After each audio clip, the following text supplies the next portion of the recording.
Thank you very much, Isabel, for asking us to do this Delhi chapter, the India chapter of the democratizing work. The core committee has organized a number of workshops across many countries to discuss their specific experiences within the general framework of democratizing work, decommodifying labor, and protecting the environment. I located this particular workshop in Harsh's Center for Equity Studies. And thank you, Harsh, for being so cooperative in reaching out to various people. And we requested Renana and Anuradha to talk about their experiences in organizing women. And they've made quite a splash on the international scene as well, because Women for Work has become a very big agenda, what used to be global civil society. I think India is distinctive, largely because of its rural base, and mainly because 90% of our workforce belongs to the informal sector, probably more than 90. It's been calculated between 90 and 94. And in the informal sector, trade unionism, of course, you require a certain number of people, a certain number of workers to be a member of a trade union. So that is one issue, the problem of unionizing informal workers, and particularly migrant workers who travel from place to place in search of work. There's going to be if the government manages to pass a bill saying they can vote from wherever they are, it will be a very big leap in the direction of empowering the workers to at least have some voice in the choosing of their government. The other problem is that because there are more workers and than jobs, when a vacancy falls, there is intense competition. So cooperation and solidarity between workers becomes a bit of an issue. The local governments don't seem to pay much heed to the surroundings in which they live, to providing them with adequate sanitation, drinking water, proper housing. And now in Delhi, of course, there's one part of Delhi that is being bulldozed because suddenly they've realized these are unauthorized buildings and people are rendered homeless. So India is moving from crisis to crisis. We are lurching from crisis to crisis. After that very, very short introduction, and let me introduce Renana Jhabvala, who for long has been organizing women along with Ila Bhatt in Gujarat. And SEWA has become one of the major women's organizations across the world. Martha Nussbaum, whatever she talks about, starts off with SEWA. I mean, she starts off with how SEWA has empowered women to make their own decisions to acquire agency. So may I request Rena, we are waiting for Anuradha. I suppose she'll join at some point. But Renana, could you start, please? 20 minutes, 25 minutes, yeah?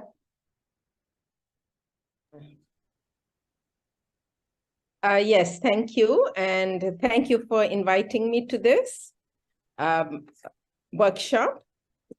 I would be talking really about women workers. My main experience, of course, is in India, but we have worked in other countries and we're closely in touch with women's organizations, women worker organizations in other countries. So first, the introduction. In most of the developing countries, women workers tend to be at the base of the pyramid. You know, we talk about a glass ceiling, but certainly in India, and I know in South Asia and in many parts of Africa, and even in some parts of East Asia, they don't have a glass ceiling. They have what we call a sticky floor. That is, they're never able to rise out of the base. What does that mean? It means, firstly, their work is often invisible, even when they're working for the economy. And the care work, of course, is invisible. But even the work that they're actually doing for the economy is also invisible. To give you two examples, or maybe one example right now, many of our members are what we call home-based workers. That is, they make production of goods, often services, from inside their home. So they are entering the market, but the production is inside their home. Another example of invisibility, and I'm sure Anuradha will talk more about that, is of women farmers. That is, women who work on their own farm. They're not recognized as farmers. They're not recognized as workers at all. So they're all called, quote unquote, housewives. So invisibility is the first issue. The second issue, of course, I mean, there are lots of issues, but another issue is they have perhaps the lowest incomes. The kind of work they do tends to be the lowest paid, even when they're doing the same type of work as men. For example, in agriculture, they are paid less. They rarely own assets. So the land usually is in the man's name. When technology comes in, they get deprived. It goes into the hands of better educated men. And of course, they're at the bottom of the digital divide. And most of these workers are in what is called the informal economy. I'm not going to try and define it now, but worldwide, the ILO WIGO figures say that 60% of all women workers, that is worldwide, including the developed countries, is 60%. And in India, it's anywhere between 80 and 90%, depending on how you define it. Now, one thing I would like to point out is that these workers are not all wage workers. In India, at least, and certainly again in many developing countries, including sub-Saharan Africa, about 50% of the women are what is called self-employed. So 50% would be wage workers and 50% would be self-employed. I'll now move to SEWA. SEWA stands for Self-Employed Women's Association. Why did we call it Self-Employed Women's Association? Because it's actually a translation from the Indian term or the Hindi term, or we started with the Gujarati term, which is, I'll say it in our language, is Swashray Mahila Seva Sangh, which literally means by her own labor, Mahila women. Seva means being in service, and Sangh means solidarity. So we translated that into English as Self-Employed Women's Association. And Seva in India means being of service also. Now, SEWA was formed 50 years ago as part of a very large trade union, which used to be very large at that time, no longer is. But SEWA was formed 50 years ago by our founder, who passed away late last year, called Ila Bhatt. And she was a trade unionist most of her life. And she formed SEWA because these women would be coming to her, women who were street vendors, women who were contract laborers, women who pulled carts. And they'd come to her and say, why can't we have a union of our own? And finally, they all came together and did form a trade union. So SEWA is a trade union of women in the informal economy. And that's the definition of the kind of work that the women do.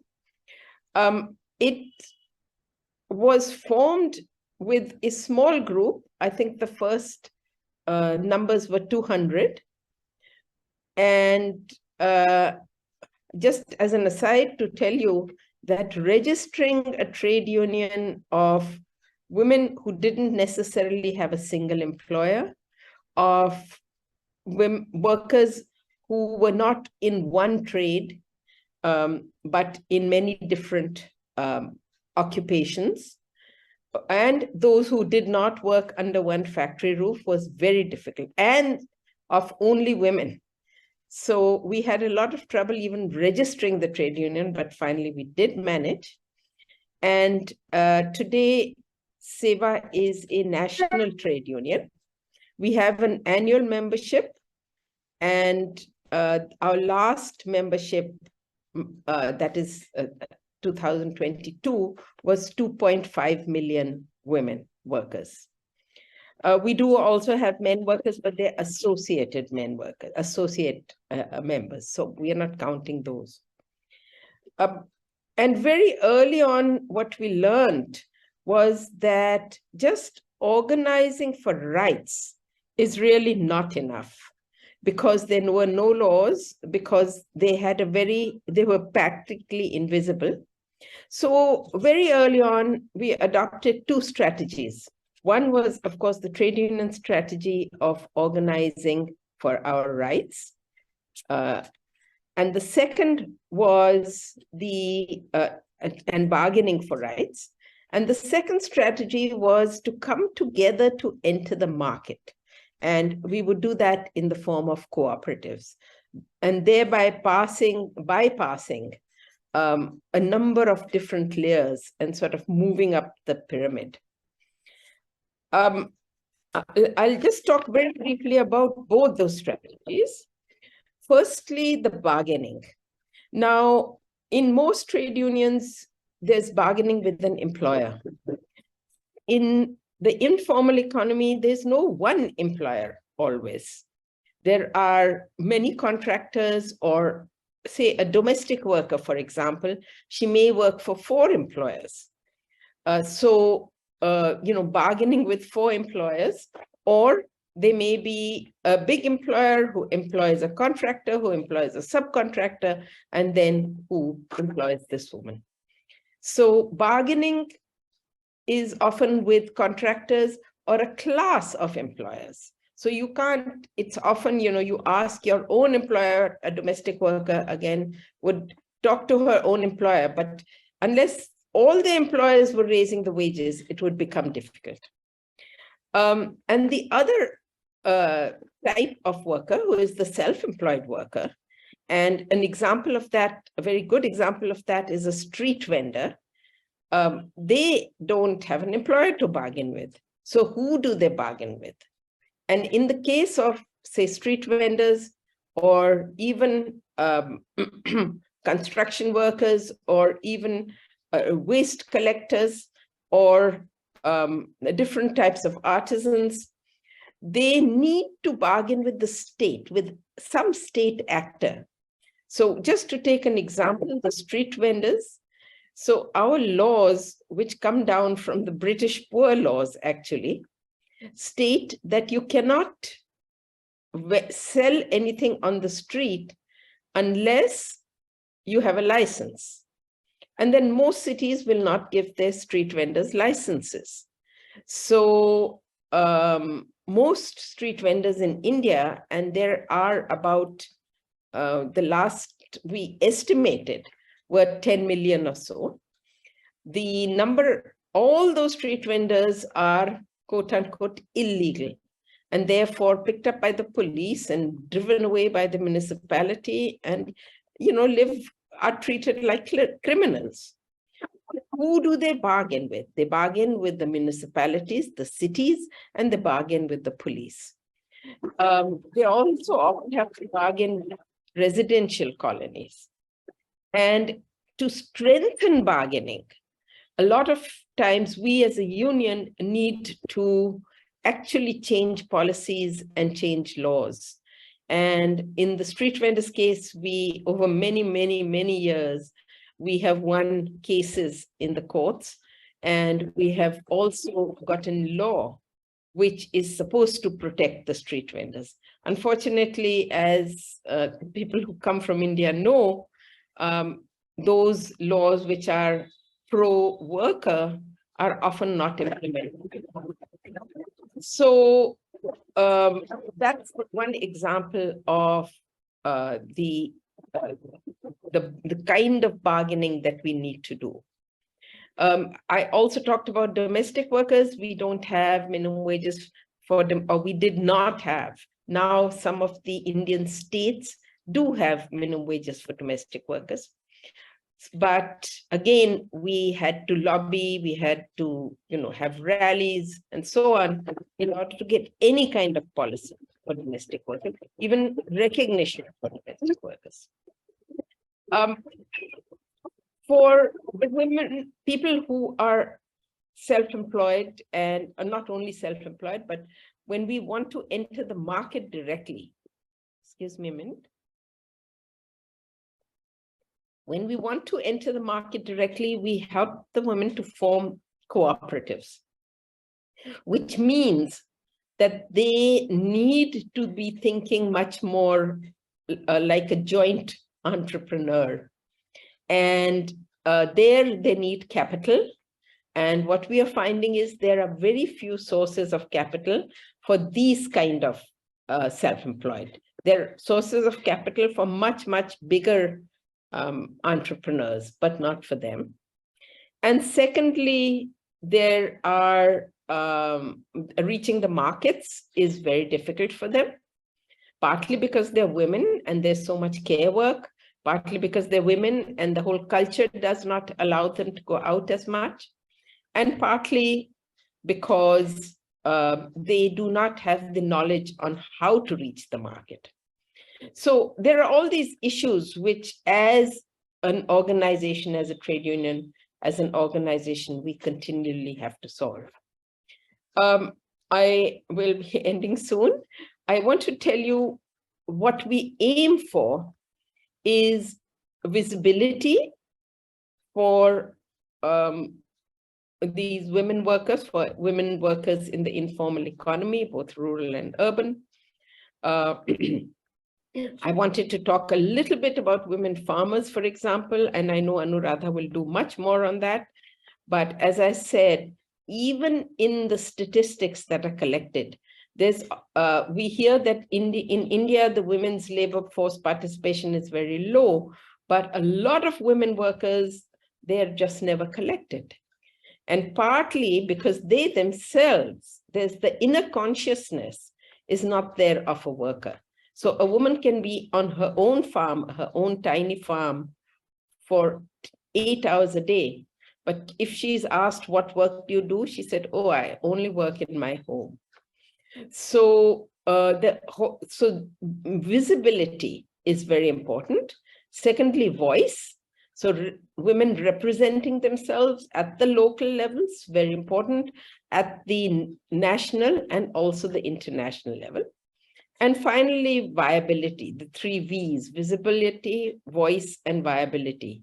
That is, whatever gains you get need to be sustainable, whether it is as a cooperative so that you become viable, or it is as your bargaining power, so that whatever gains you get then remain. So you're always fighting for them to remain.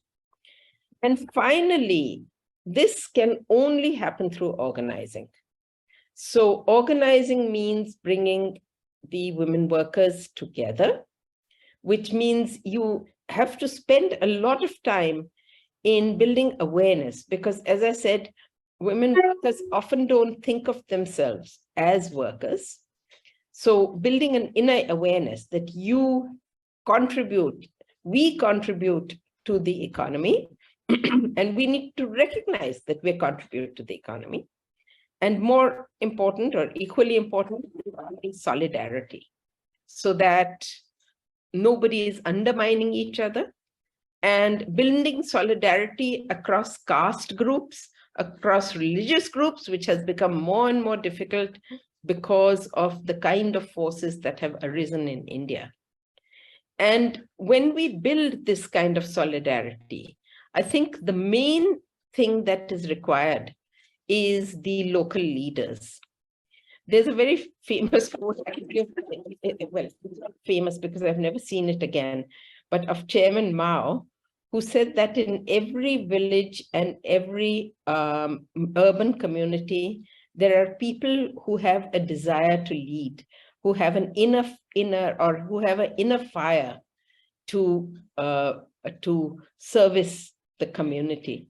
And one needs to recognize that and find them and then develop them. And that is what I think is really the basis of solidarity and building an organization.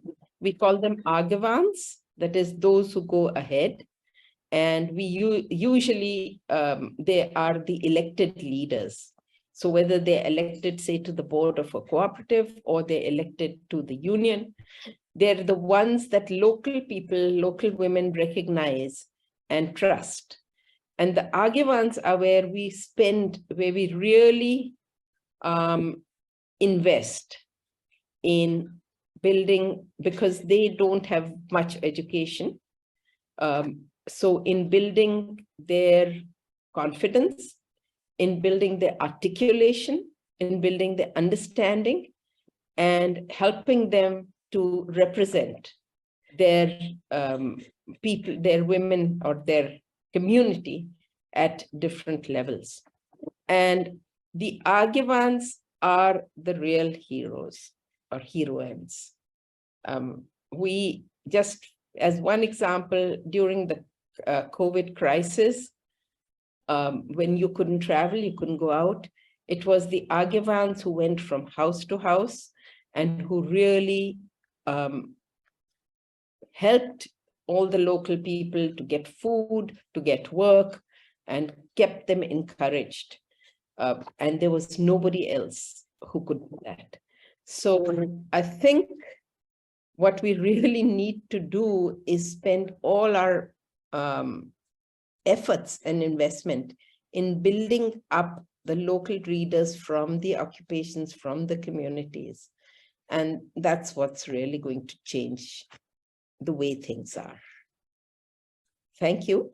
I think I've done my 20 minutes. Thank you, Renana. That was amazing. You know, and I think Isabel would be interested because, Isabel, you have been talking about how workers should be represented at the topmost levels of decision making. And here you see an alternative system of representation where an association elects leaders who are in touch with the grassroots. And I may tell you that as a student of social associations, one of our problems has been the very top-heavy nature of the association. You know, one person leads and the absence of democracy. So it's a great, great endeavor. More power to your association. We continue to be admirers. Thank you. Anuradha, welcome. We look forward to listening to you. Anuradha is well known for her work in mobilizing rural women. And you have slides, right? I have slides, and I'm extremely sorry to be rushing. No, that's all right, to be realized. So, yeah, so I'll just, firstly, hello to everybody, and I'll start with slides because I'm not very good at talking without stuff to look at. So I'll use slides. And I think a lot of it will be what Renana has already said, because I think we work with SEWA in West Bengal also. So I think there's a lot of overlap in what we do. So I think I'll be echoing some of the same things. So this is, I have to go to share screen, right?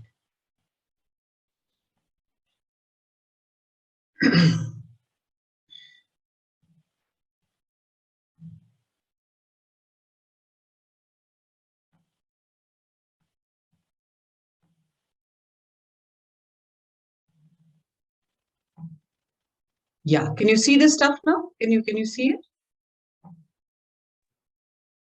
Yes, we can. You can. Okay, great. Is it still visible? Are the slides, is it visible as a slide? Okay, fine. I'll start. Huh? So obviously we were asked, I want to talk about democratizing of women's work. And as Neera has already said, my experience is basically with rural workers. I work with the Rural Workers Union in West Bengal. And we have also started organizing tea garden workers. So I'm going to basically talk about my experience from there. Now, I read whatever little I could read. I read about democratizing work, decommodifying labor, decarbonizing the economy. And when I looked at our own work, I thought it was just, trying to get people to survive with some dignity. There was, the actual reality on the ground is so harsh for the people we work with that the whole idea of participating in work and in work decisions, or decarbonizing the economy, decommodifying labor, these are very distant thoughts for the people we work with. But I'm sure that, when I was looking at things a bit more closely, some of these effects are happening, but our strategy is basically one for survival, where we try and help the workers we work with to kind of, and the women in our organization, to actually be able to just, sort of improve their standards of living to some small extent. One of the big struggles for us, I'll just talk about the few important things that have happened in our work. So as an agricultural workers union, one of the first things we started off with was the demand for work, because unemployment was a huge issue for rural workers. And this started almost since the inception of our union, which was in somewhere in 1987. So right from the inception, we started demanding work and a law to guarantee work. And we were quite, this campaign picked up a lot. And finally, we were able to get an act passed, which now guarantees 100 days of work for all rural workers or anybody who demands work in a rural area. So this has been very positive in many senses, especially for women. And women have started participating in huge numbers in these schemes. So firstly, what we found is, now if you look at NREG today, it's basically 60-70%, in some states even 80-90% women who participate in NREG. And in West Bengal, where we have one of the lowest female work participation rates in paid work in the country, it was responsible for bringing women out and into the job market. So from that point of view, it had a very positive impact. And it also, the whole concept of equal wages, which was quite alien to what was happening in rural areas earlier.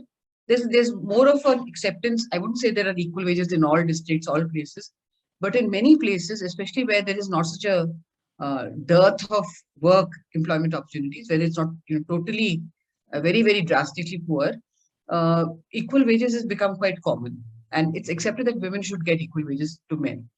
Similarly, in the beginning, in the heyday years, we also had this impact, very good impact on migration, where in many places where, especially the men stopped migrating. In Purulia, where we have, our union is very strong, we found that was happening. And there are a number of case studies and a number of, which have been done even by the government of India, where it shows how it can be used very effectively for environmental protection. During COVID, it had an extremely important impact and was a kind of a lifeline for many people, especially for many workers who lost work in urban areas and came back to rural areas. And there was also this potential for decentralization. The law said it should be decentralized. So there was this element of people being able to control their own work situation, which didn't work very well, but this was the kind of potential there was in this law. Now, at the present moment, and the most important thing for us was that it brought women out into public spaces, and it made it possible to organize and unionize women in rural areas, or unionize workers, because otherwise in rural areas in India, there are absolutely practically no laws for women, for workers around which you can organize. So this became a very good way of organizing agricultural workers. And in fact, because of NREGA, in a number of states, unions have come up, small and big unions, which are working with agricultural workers or rural labor now, which was not there, say, when before this act was there, maybe 30, 40 years ago. It was a very small proportion of the workers were organized into unions in rural areas. It could have been, there could have been peasant organizations or farmers organizations, but workers organizations were very few. Now, and so for example, if you look at this picture, it's a very interesting picture. You have, these are women from Haryana who are actually, if you see the way in which they covered their faces, Haryana has this tradition of women, being in covering their faces and being in parda in a way, in veiling their faces. But here you have the Manrega Mazdoor Union, which is what those big posters say. And these are women who are going out to work despite that veil on their face, and who are actually involved in organizing and in actually articulating their demands. So that is the kind of impact it's had on women, in rural women who were earlier many of them confined to the house. But now what we are having now is, at the moment especially, we're having a backlash. And for the past some years, the government has been trying to kind of, bury Manrega as we call it, bury NREG, and to kind of kill it. And this budget, we've had a 33% cut in the budget. So there's been a huge kind of cutback in the amount of money that will be available. There's been a delay in wage payments, and this is a constant thing that people don't. They're supposed to get wages within 15 days. People don't get wages for months and months and months. So obviously, people who are very poor workers lose interest in this whole thing. And now what we have is in West Bengal now, right now, the state Prachar, and on the issue of, on the pretext of corruption, the central government has stopped giving us money for the last 1 or 2 years, 1 year, more than a year. And this is despite the fact that by law, they are mandated to give us work. They have to give us work and they have to give us money. Despite that, the central government is not doing that. So it's become from a scheme which was kind of demand driven, it's become a top-down scheme where the central government or the state machinery decides what work is to be done, where is to be done, instead of people demanding work and getting it. And this whole, there are a lot of technological issues, of various technologies being used, which the poor cannot use, and which, because of the internet and stuff like that, they're not able to use. And this is despite the fact that during COVID, it was considered to be such a good scheme and such a, it was, praised all over the world as being something which was sustaining the poor. Despite, and though the COVID aftermath is still there, they have just kind of just left this scheme. And now, so right now we are in the middle of a dharna, a sit-in protest, which is in Delhi, where which we have declared is going to be for 100 days, for 100 days of work, which is what the scheme guarantees, by 100 people every day. So it's like all the kinds of hundreds that we can use, we've used as symbology as possible in this whole thing. And this dharna is going on right now. So these are some of the pictures of women protesting in this dharna. This is not from the dharna. This is from an earlier protest from our women. And this is the dharna. This is started just day before, and this is going to go on for the next 100 days because we are very concerned about the fact that this money is being cut back, new technology is being introduced, and we are probably going to lose this scheme. The scheme is gradually going. So this is one of the struggles that we have been in, which is kind of to establish at least some kind of survival strategy for women workers. The other thing which has been a major concern for us is on leadership in unions and in society. So traditionally, unions in India, besides SEWA of course is an all-women's union. Traditionally, leadership in unions in India has been in the hands of men, which is, I think, is true everywhere. It's not just something which is special to India. And this has been a struggle for us to get women into leadership positions. So when we started our union, which is called PBKMS, Paschim Bango Khet Mazdoor Samiti, West Bengal Agricultural Workers Union, in 1987. From 1987 to 1990, there were very few women in the leadership. And it was basically a male-dominated union where women's concerns were not being expressed. After a great deal of debate within the union, we managed to form the Shramajivi Mahila Samiti, which is the working women's organization, where women kind of organize together.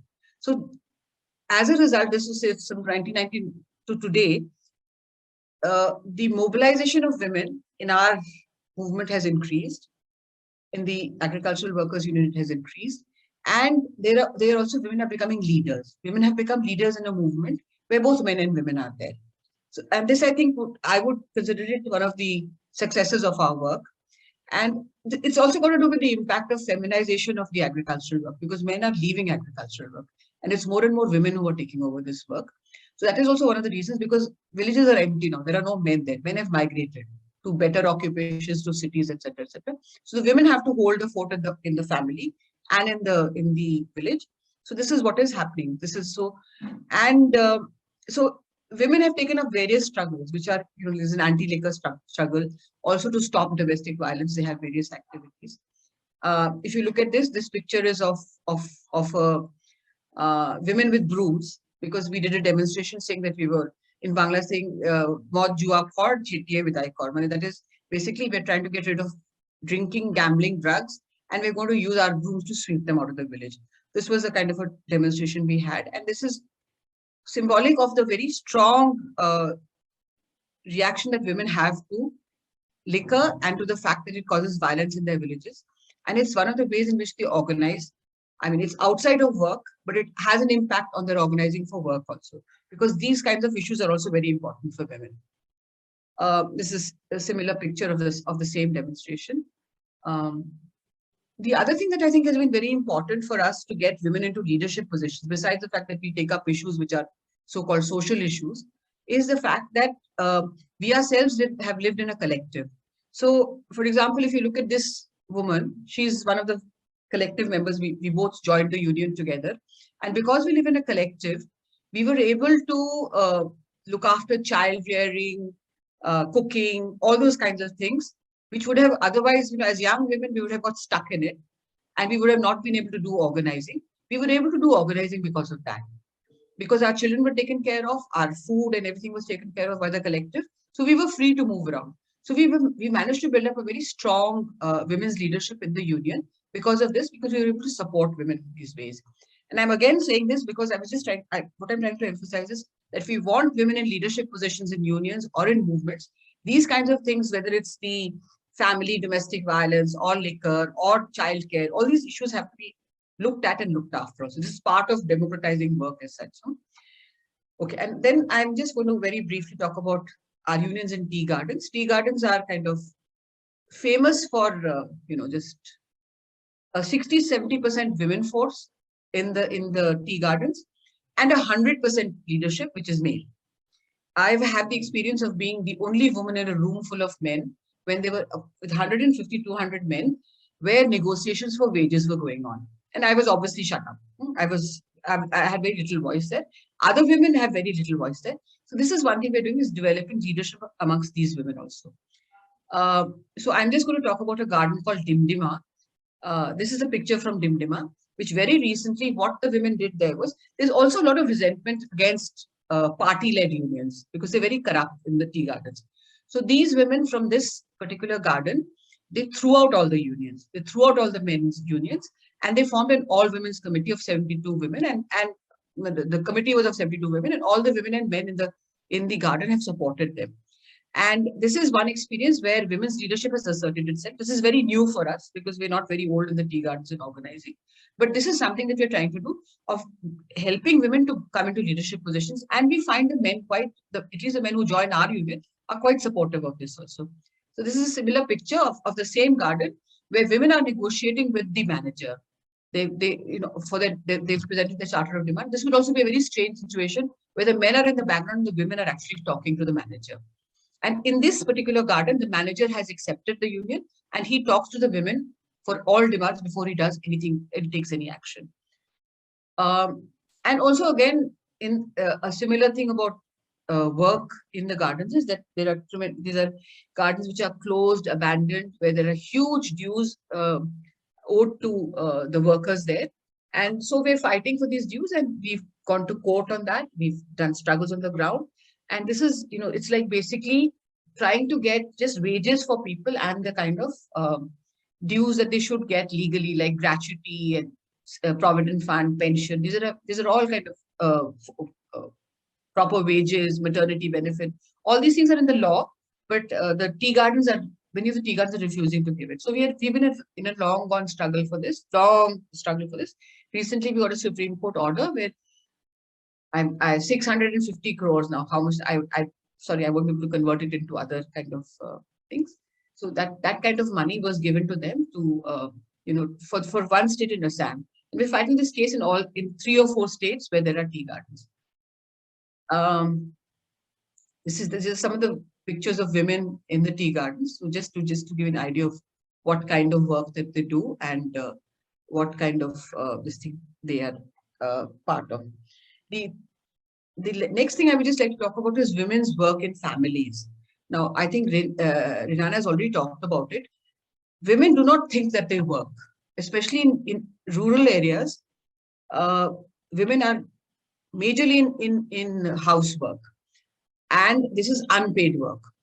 And like, for example, if you look at it here, this particular unpaid work, if, sort of 44% of this is from a study that we have done, 44% women said that they were working 12 to 16 hours a day on housework. And this is all unpaid work. But this is work which is very essential, especially in a rural area, because family labor is essential for any small peasant or marginal peasant family to survive. They will not be able to survive without these women working. And that's true of small businesses also, hawkers and things like that, people who make, sort of food on the street and all that. Many of them have their wives supporting them. But neither the women nor their families acknowledge this as work, which is, and this is something which is a struggle for us to, I think Renana has also talked about it, to get women to understand, to get all of us to understand this is work and this is essential, and it has to be done. It has to be recognized as work. And part of this is, like, for example, in the Food Security Act, there's another law that all of us work together, including Harsh, to get it passed. We had asked for maternity benefits there for women, for all women in India, and that is now in place, so it doesn't function all that well. So all women in India are recognized, whether it's formal sector, informal sector, everybody is recognized that they are eligible to get maternity benefit. This is basically a recognition of her role as a woman in society. And, it's not just money, it's also a very important recognition that she has a role to play as a person who's reproductive. So these are again some pictures of women in our union with their children, and part of this struggling with their children and trying to get their demands fulfilled, where the children also are, it's an essential part of whatever they're doing.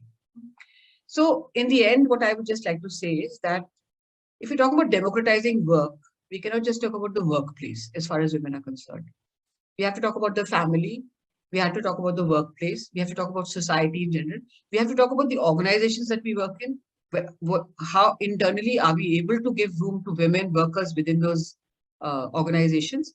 And so whatever we have to do has to be multifaceted, on multiple fronts. And it's basically a way of actually democratizing society, not just democratizing work, but democratizing society, because women and work cannot exist without their roles in society, without their roles in family. All this has to be done together. It cannot be isolation.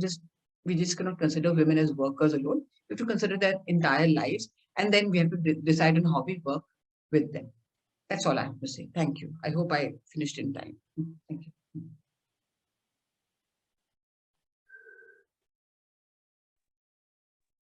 Thank you, Anuradha. I think what was very interesting before I ask Harsh to intervene, and I'll make my concluding comments after Harsh, and then we can open the discussions for general questions. There are 2 or 3 issues that came up very strongly in both presentations, and both presentations were just excellent. It's so lovely to hear about radicalization of social relations in the middle of idiotic things like tax raids on the BBC and all kinds of censorship going on. One was solidarity. Renana mentioned it, but Anuradha also mentioned it, and the fact that when women do demonstrate or mobilize for better conditions of life, there are other women looking after their families, small children, etc. And solidarity is, I think, a value that needs to be brought center stage. We were having a friendly discussion the other day, Harsh and I and a couple of other people, whether we should replace fraternity with solidarity, because fraternity is a gender-specific term and solidarity is not. But, that is a different story. The second is, it struck me how much, mobilization, political mobilization depends upon the government protecting the right to association. And we live in a regime where associations are practically frowned upon, and either they impose particular sections of the law, or to prevent associational life, to prevent people from getting together, or just police harassing everyone, putting them in jail. In a way, when the state fails to protect people or provide the basic conditions within which people can make their lives the way they want to, along with others, the only alternative is mobilization, unless you want people to go out on the streets and storm the centers of power. And mobilization itself depends upon the recognition that you cannot do anything against a democratic state unless you have the right to association and freedom of expression and, of course, solidarity. Many of us who are involved in projects of rethinking democracy feel that the one value that we have not laid enough stress on is solidarity, is fraternity. So we focused upon liberty, we focused upon equality, but both of them have, I'm afraid, resulted in the creation of very individualistic societies and just focusing on the relationship between the state and the individual. But what about the relationship of individuals to other individuals, citizens to others, your co-citizens, your fellow citizens? I mean, in the 1990s, we were speaking of global justice. You know, we reacted to the American formulation saying we owe you, and we said, guys, you're a part of the white man's burden. But in a way, this notion of cosmopolitanism that we owe people who are not a part of our fellow citizens, but who belong to countries, in a way was widening of horizons. And now, unfortunately, but I'll talk about that later, about populism and the closing in of minds. This complex of rights, and both these experiments in organizing women have recognized that rights are independent, are interdependent. And finally, you see, what is happening to Narega is very scary, because not only is it preventing the demand for a generic right to work, it is being replaced by what is called, in East Asian countries, benevolent despotism. That you give a handful of rice to people, and they're lavishly photographed. Those bags of rice or that bags of wheat have the photograph of the leader on it. Now, they completely forget that the right to subsistence is a basic right of citizens, because you vote for people and give them also power so that they can provide you with the basic conditions which are needed to live a life of dignity. Now, so personalized good, you know, we don't call them social rights because they are not paralleled by mobilization in civil society. Civil society is being suppressed all over the world, wherever you have populist regimes. But you're granting social goods, you give a handful of rice and take away your civil liberties. And that is a very, very worrying trade-off, which used to be reminiscent of East Asian benevolent despotism.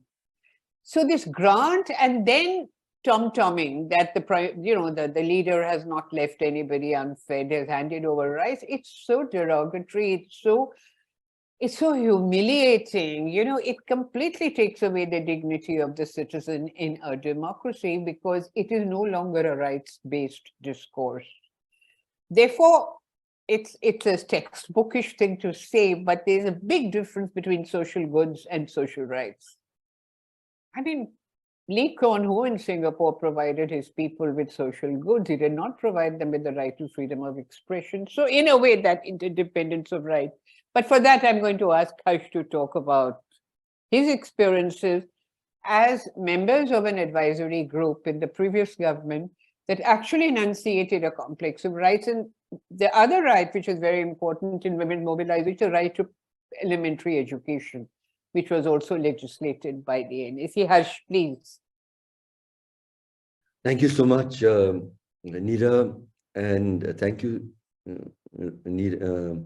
Renana and Anuradha. I think the wonderful presentations. Your work is, so inspiring, and I even though I know your work so closely, I both learned and felt proud to listen to you.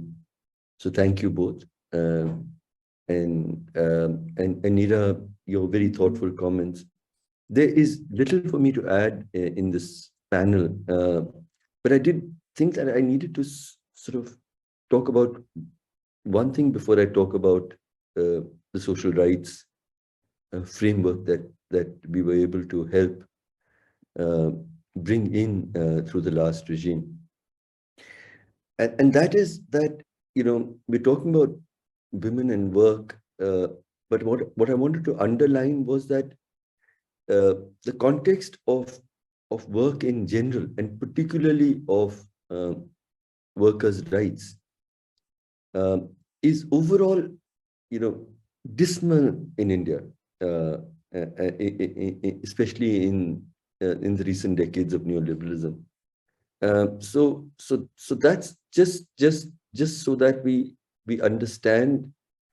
So we're living in a context in which informal labor is the mainstay of the economy. Something like 9 out of 10 workers are informal workers, 9 out of 10. And informal workers contribute at least about 50% of the gross national product. Yet, this labor is mostly outside any positive regulative role of the state. They are mostly undocumented, have effectively little or no labor rights. And the rights that they had fought for over the earlier decades of our freedom have got progressively dismantled, including the right of association in neoliberal times. Economist Barbara Harris White speaks actually of a war. It says that there's an unstated war on informal workers by the state, and its main instrument is deliberate policy inaction. Now, one part of it, which I thought we need to talk about, is the extraordinary context of jobless growth, and I don't think we are, we're mindful enough. So there was a growth model that came in with neoliberalism, and I think it made, it made certain promises. Most of all, that when big business comes in, it competitively provisions even public goods like healthcare and education. How do you care if some people get super rich? Everybody will be better off, much better off, because this will produce huge numbers of jobs. And in the end, if you have better employment, better wages, you will buy in the market the best kind of healthcare and education and pensions and whatever. That was, I think, what was promised 30 years ago. And we have to confront the fact that this central promise, huge wealth was created, but very unequally. But this is a period of almost jobless growth, and particularly jobless when you look at decent work opportunities. And even in the high noon of India's economic growth, a decade earlier, from 2004 to 2010, for instance, 55 million people joined the workforce, but only 2.7 million jobs were added in this period. Now, please understand that this is a net addition, but the story is actually even more dismal, because we're talking about net addition to jobs, but formal jobs, formal decent work employment was reduced even more drastically in this period. And what we really saw was an accretion of the few jobs that were added were mostly of low quality, low-end jobs without job security. Whereas decent work, what ILO calls decent work opportunities, actually declined significantly during this period. Wages were almost stagnant.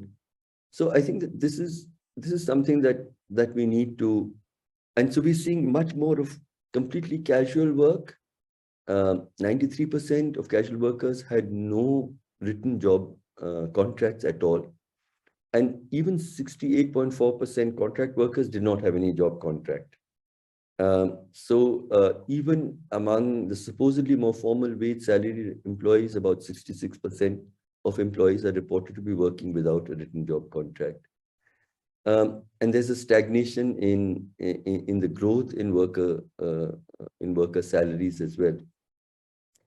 The next, so the vast majority of jobs are created in recent years have been in the informal sector in the absence of a legal framework for labor protection and social security. It took decades of labor struggles to reach a point until the early 90s where there was some degree of labor law protection. A weak regime of labor rights, and even more weakly enforced.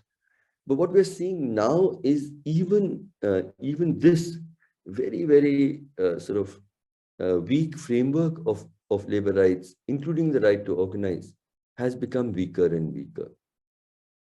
Next brief point I want to talk about, when we talk about informal labor, we also miss the entire diversity of this frame. And Renana spoke, for instance, about home-based workers. And we've been looking at home-based workers who wouldn't even, they literally spend, across slums in all our cities. If you really go in, you'll find women with their children, sometimes with older people, spend hours and hours.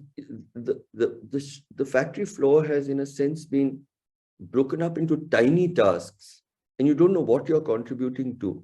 And they work, you might be just turning socks the other way around, or you're putting a little clip somewhere or something. And women were literally earning, and you'd find it difficult to believe, something equivalent to about $1 or $2 a day, with the whole family working. And they're not even recognized as workers. Even they themselves say, no, we are just we're just, they're embarrassed about this. And then Anuradha talked about the farm workers, more and more feminized. Then there's a casual daily wage worker every day looking for work. And in cities, you find these labor chalks. These are, where they gather every morning, almost like reminiscent of slave,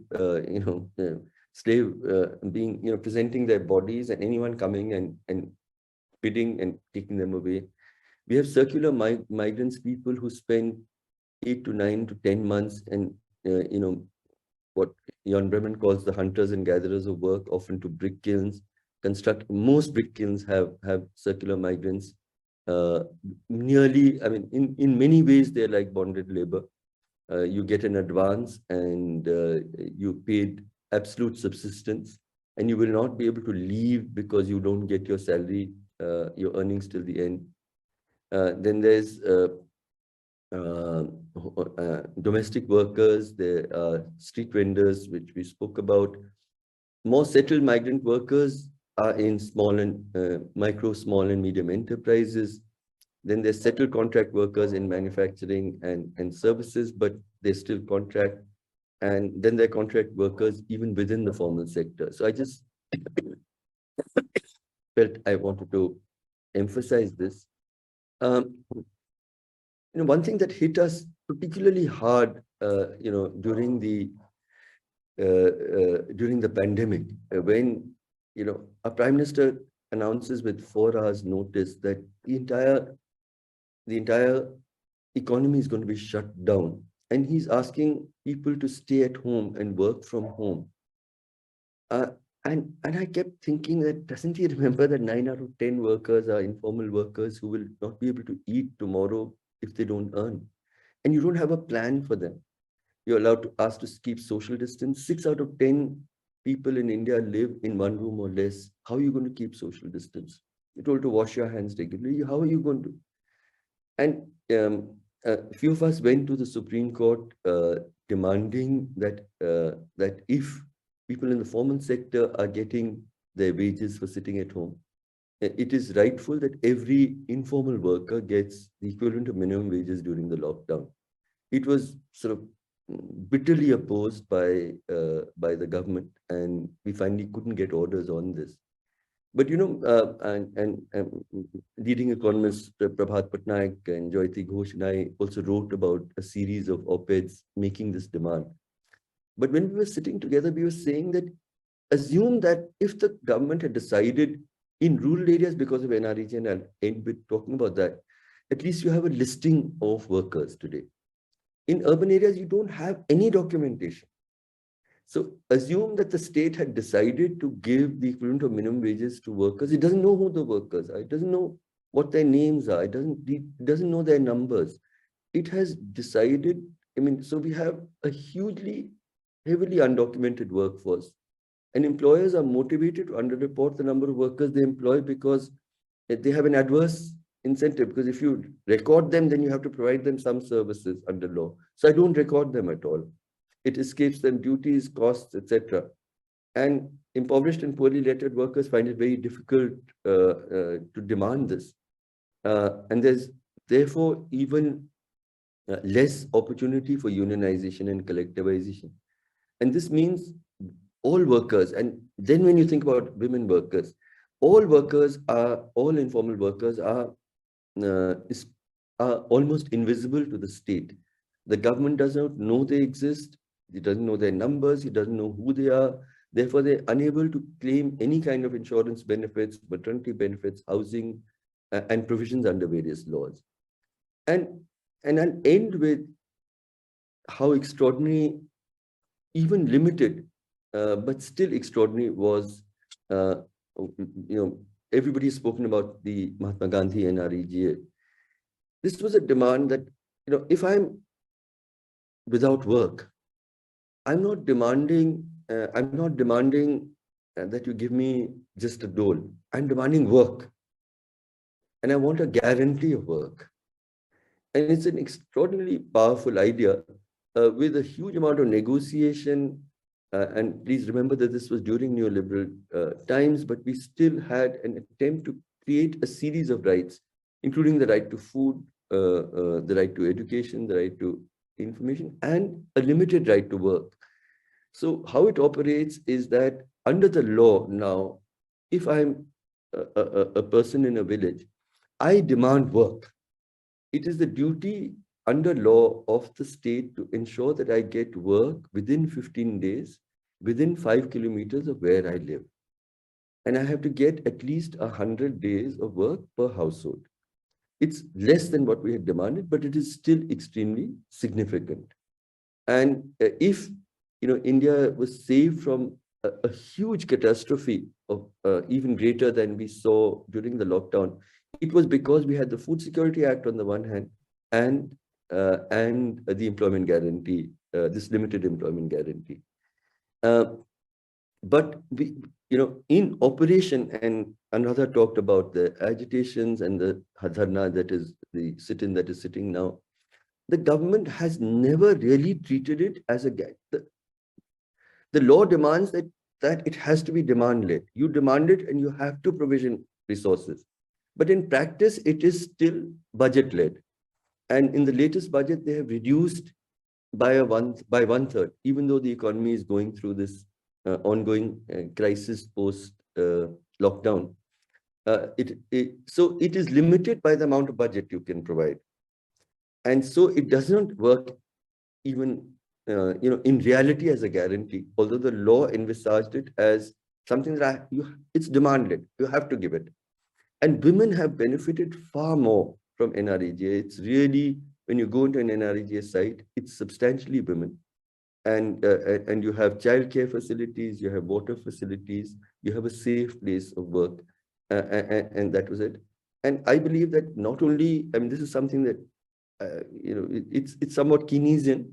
It's something like what happened during the Great Depression in the United States.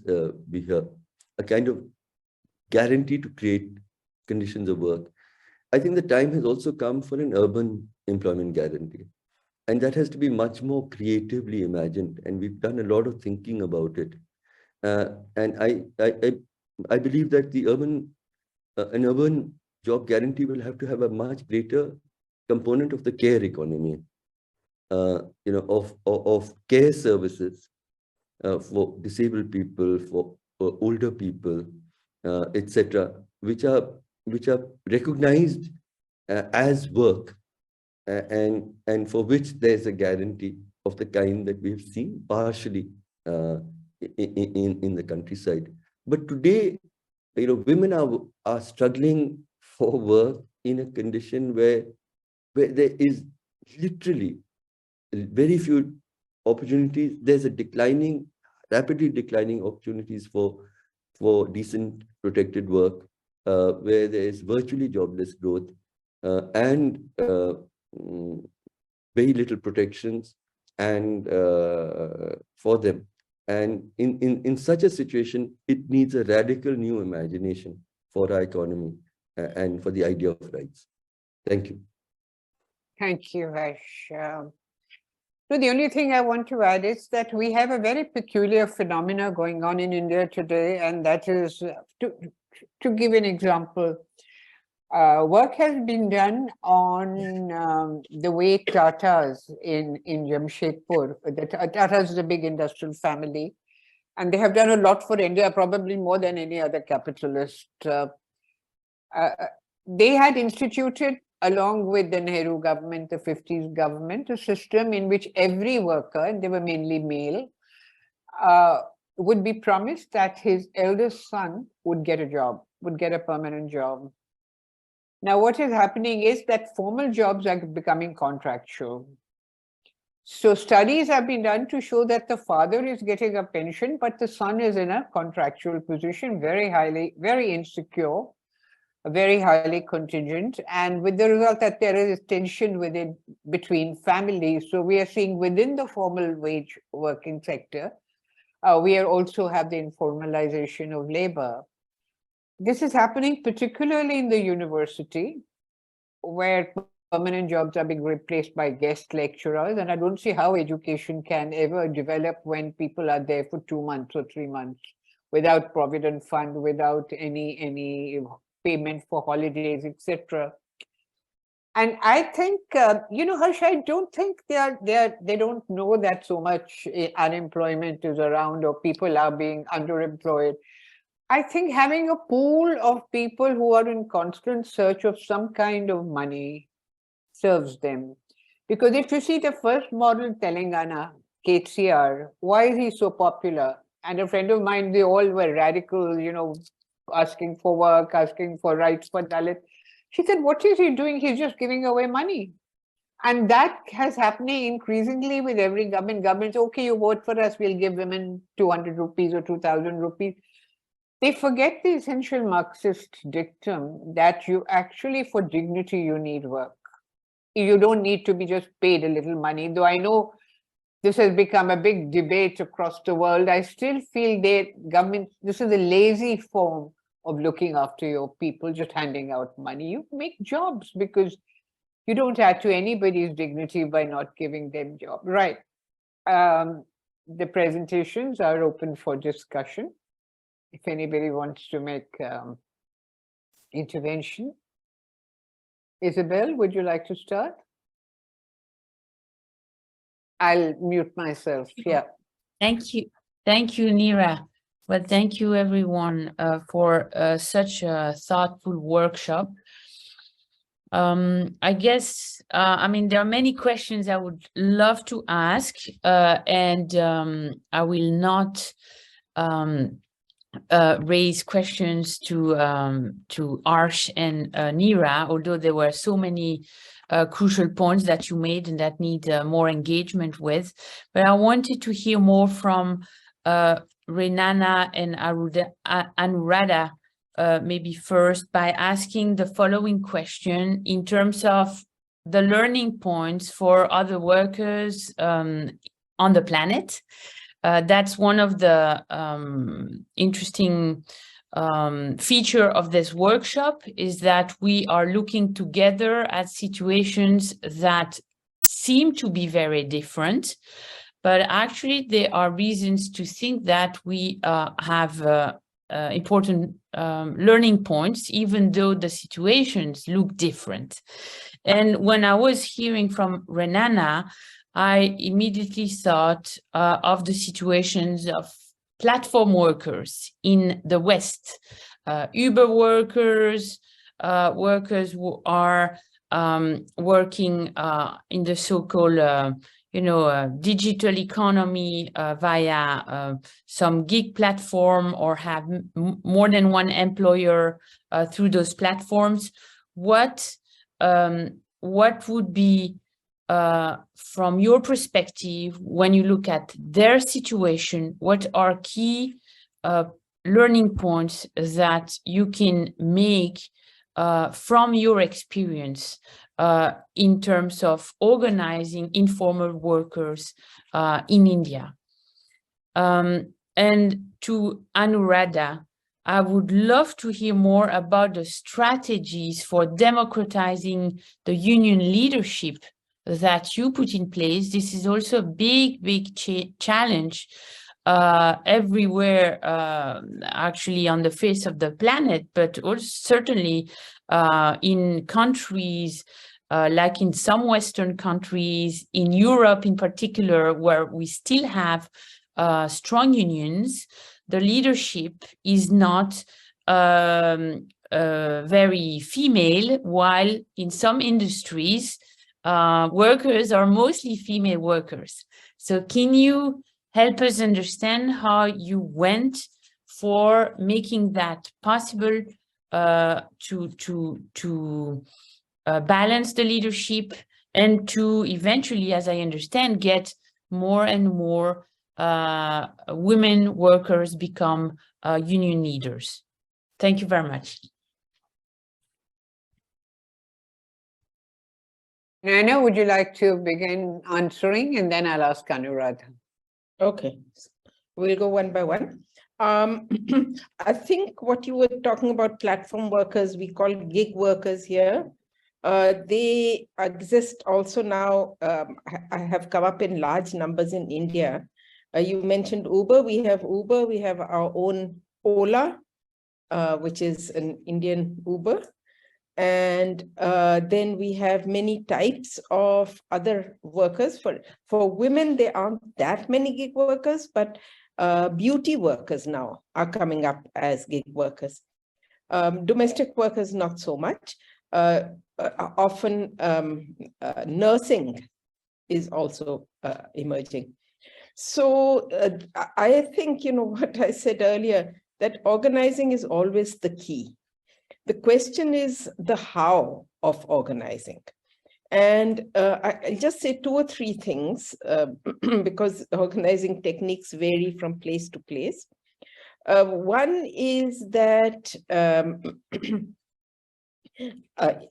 nothing beats having meetings, physical face-to-face meetings.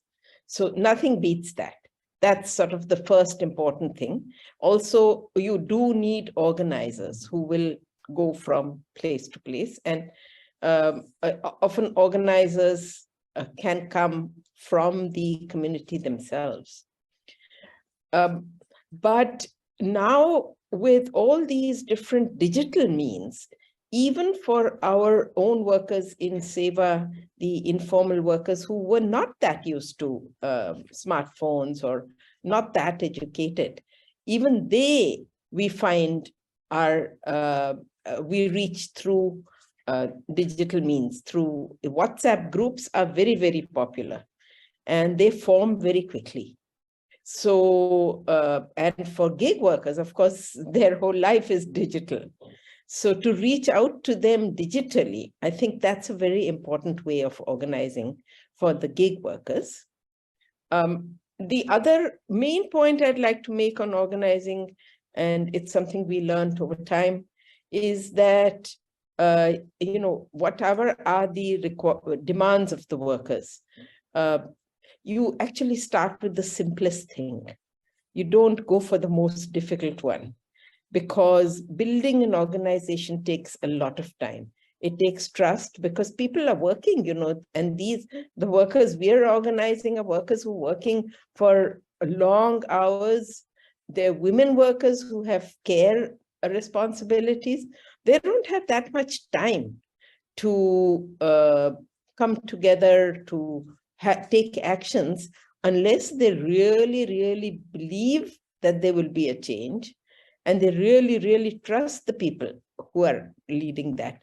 And that trust and belief only comes about with small victories. So we've always found, start with very small victories. And, a very small victory really inspires people very much. So I think those are the few things I have to say. Thank you, Renana. Anuradha, would you like to respond? Yes. So Isabella asked about how you can get women into leadership of unions and what we have done about that. So there are 2 or 3 things we tried. The 2 experiences are very different.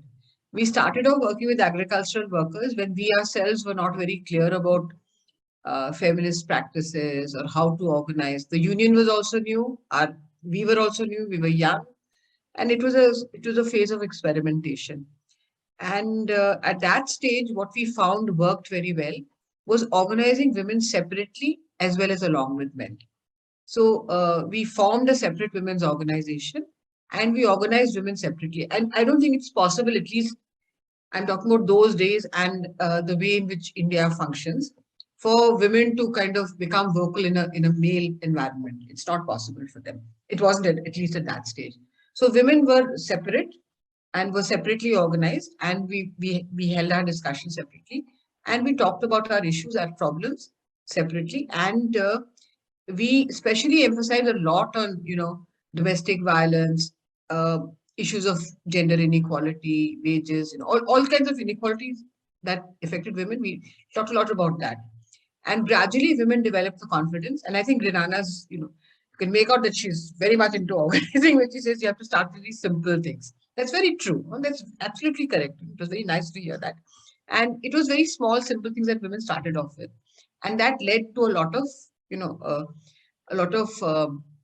kind of confidence building and this kind of, becoming vocal for women. The other thing that we did also along with that was also, talk about gender.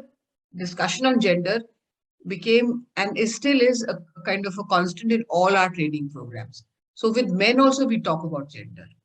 And also then the union has very, very strict rules about about domestic violence, about sexual harassment, even about drinking. We're very strict about things like that. So issues that impact women in an adverse way, men have to obey those rules. So this is something also that helped women to come in. And I think the other thing that we have found is that family life, at least in rural Bengal or rural India, family life and work life cannot be separated. The union cannot be just, maybe it's different in the West. I don't think it's a dichotomy that works for women, and I don't think it should be there in the West also. The workplace and family life are very interconnected for women.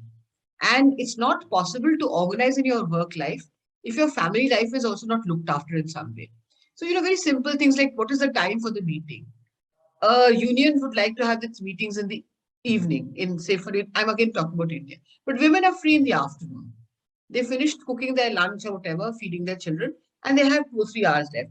So times for meetings are very different for men and women, at least in our country. So this is the kind of very small things which led, and being sensitive to the way in which women were functioning, which led to this kind of separate this thing of being able to organize women and develop leadership amongst them. And also, as I told you, for the leadership itself, the leadership would be, say, maybe 15, 20 women who led the union. For them, it was necessary to be in a collective, to have childcare, to have housework looked after, to live jointly with other people, so that they were free to work and they were not kind of sort of stuck looking after that. And also the other thing was, of course, sharing of housework. That is something that people in our union, a lot of us are married to each other. We have couples, we've grown up together in the union, and many of us are married. but it's very, very strictly followed that men, there is no stereotyping of roles within the union. So we live and work together. So we cook together also. And many of our men are better cooks than the women. They're much better at that kind of stuff than we are. Huh? So that is one kind of thing. So this is kind of the beginning of our organization and our beginning of our work. In the last 3-4 years, we started working amongst tea workers, tea garden workers. Here, the experience is very different because women workers here are the mainstay of which is not true of, women's work is very important, but it doesn't show up so prominently in rural India, in amongst agricultural workers. It's not economically the most important thing. But in the tea industry, if women do not do plucking, the industry will fail. They are the core. It is on their work that the whole industry is built up. It's the pluckers, the women who are the pluckers, who actually, pick the tea leaves, and it's from there that the whole industry starts. If they were not to work, the industry would collapse. So it's very easy talking about women's work there. It could also be the fact that we're more experienced now, but we find that even men are willing to accept that women are the mainstay of the industry and that women need to come into leadership. It's much more easily acceptable. The other reason why it's easily acceptable is because people are fed up of the unions. They're fed up of the male leadership in their unions. The leadership is extremely corrupt and in various political parties, totally politically biased. So they're fed up of them. So they're looking for alternative leadership. And it seems to them, to even the men, that maybe women are very good leaders there, could provide an alternative. So there are men who are also supportive of this thing of building up women's leadership. We're still in the very preliminary stages of this, but I'm very hopeful that we will be able to do this because also women are much more vocal than they would be in, say, rural Bengal otherwise, because they are already in the workforce and they understand the employer-employee relationship very easily, much more easily than, say, women in agriculture do, because it's the whole work relationship is also very not so stark as it is in the tea industry. So I think, so it's two different experiences, but definitely, this women themselves have to feel that they're important, and that their labor is very, very necessary for the functioning of society. That confidence needs to be built up in women a great deal. That's it. Thank you. Thank you. We have about 5 minutes left. Isabel, would you like to conclude? No, maybe we actually have Sarah and Krishna who wanted to Yes, please. comment. So Okay. maybe let's have them too, and then let's see if we can Sarah, would you like to intervene at this point? Okay, thank you very much, Isabel and Neera. Well, just only if I have time, I know the time is running, but I wanted to thank the speakers. Of course, it was very inspiring for me to hear about these organizing stories in India, particularly. I'm speaking from Brussels, the European Trade Union Institute.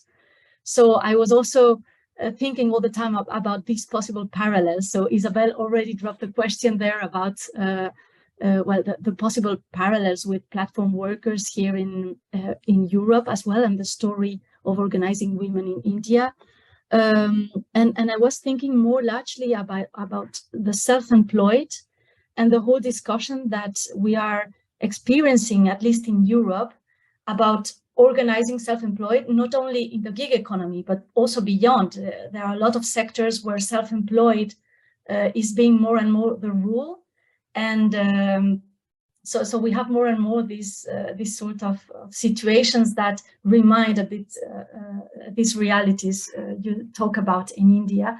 And I was just interested in knowing whether in your experiences, particularly Renana and Anuradha, whether there was a conflict or how was this organizing wave taken by traditional unions that were there? Because I'm thinking about the situation in Europe is that whenever there is an independent organizing movement, that being the gig economy or elsewhere, or migrants, workers, but in the sort of independent, as an independent way of trade unionism that goes beyond the traditional trade unions in place, then there is a sort of mistrust, of course, and some fear also by traditional trade unions that this could be yellow unions put in place that don't benefit workers, but actually employers. So I was interested in hearing whether this was an issue in India or whether the traditional unions are supporting these actions. Thank you. Thank you. Krish, shall we take both the questions and then Anuradha and Harsh? Krishna wants to know about your plan for an urban employment scheme. We have to finish in precisely 4 minutes, so sorry, but that's what we're bound by time. They have a book release coming up. Yeah. Harsh? Do you want us to answer or Harsh? Or?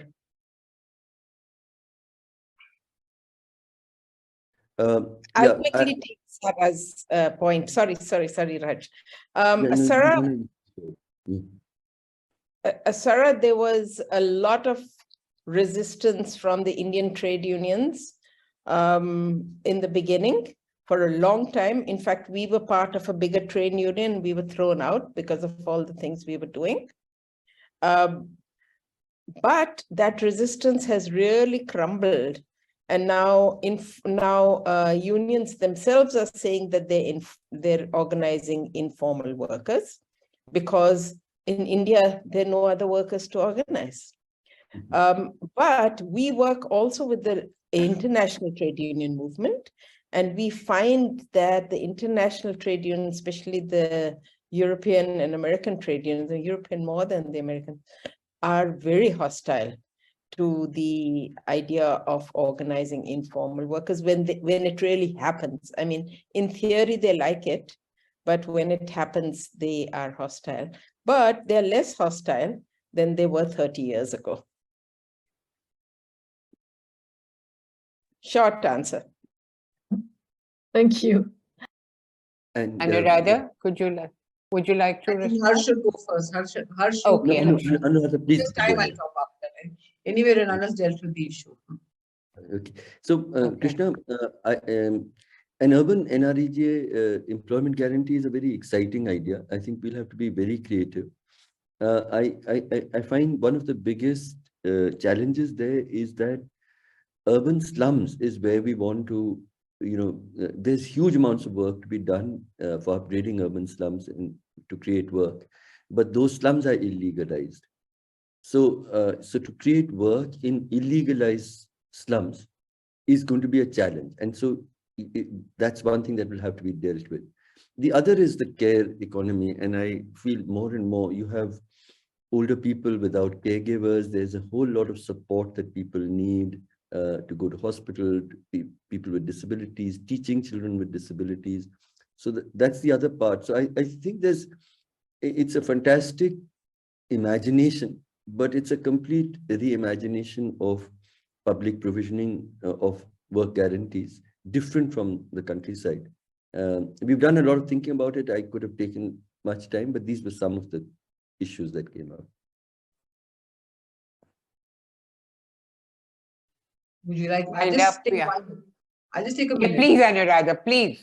So the resistance from traditional unions, from the older unions, is not just along the gender axis. It's not just men and women.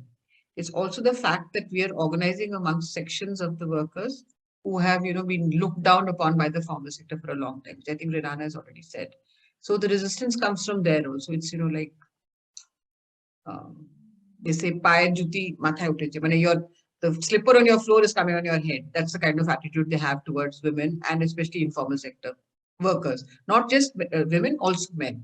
So this resistance is there from the traditional trade unions. Yeah, that's it. Thanks. Thank you. Yeah. Isabel, would you like to wrap up? Or wrapping up, certainly not wrapping up, but thanking you all for a wonderful panel. We really learned a lot. Thank you so much. We should certainly continue. And we will continue. You know that this is part of a series. And so next month, that's March 22, we will meet again online to look at what's going on in Spain this time, where there is a lot of progress, discussion on democratizing the cooperation. which is a specific subfield of democratizing work. We know that there are many, many directions in which this project is going.